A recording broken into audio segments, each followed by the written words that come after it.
দেখুন, কালকেও আলিপুরদুয়ারের একজনের কাছে,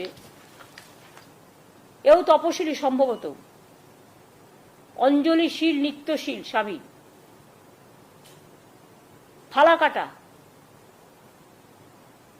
কিন্তু চিঠিটা গেছে কুচবিহারে, ভুল করে আলিপুরদুয়ারে।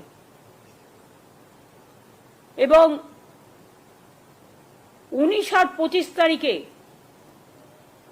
লিখেছেও পুরোটা আসামি ভাষায়, এবং আসাম গভর্নমেন্ট থেকে।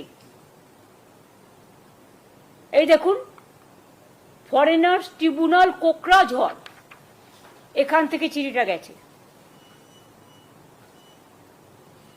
বাংলার ব্যাপারে আসাম কি করে হস্তক্ষেপ করে?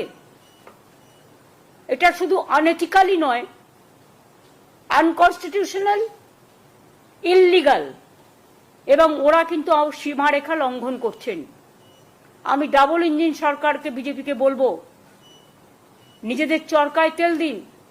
ওখানে তো কালী মন্দিরও ভাঙছেন, দাঙ্গা করছেন, ঘরবাড়ি পুড়িয়ে দিচ্ছেন, মানুষ উচ্ছেদ করছেন, ডিটেনশন ক্যাম্পে সবাইকে রেখে দিয়েছেন, অনেক মানুষের নাম বাতিল করেছেন।